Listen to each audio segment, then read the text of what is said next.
Hi, I'm John Walker, brand manager at Cygnet Tackle, and today I'm going to talk to you about fishing at distance with our Clinger long range bobbins.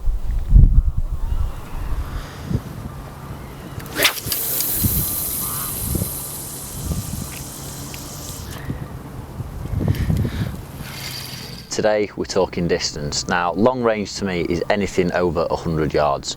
At that kind of range you've got a lot of forces acting on your line. Undertow, wind, you've got the mono itself laying on the bottom, over weed beds, obstructions, stuff like that, and it becomes very difficult to register a bite unless you're set up correctly using the correct size indicator head.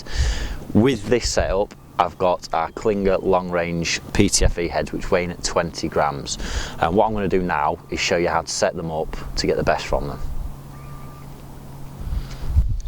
Showing bites at long distance is pretty simple, but there are a few do's and don'ts. One of my pet hates when it comes to seeing people fishing at range is slack lines. Now, if you're using a fixed lead and you're fishing at like 100, 110 yards, further than that, and you've got a slack line, then if the fish goes left or right and kites or comes towards you, you are not going to see any form of indication whatsoever, and that can have really bad consequences.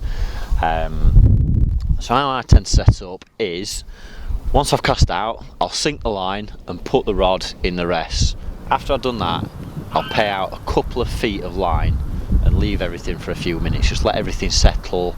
Hopefully what that'll do is get the majority of the line near the lead and coming back towards you on the bottom, and leading back to your rod.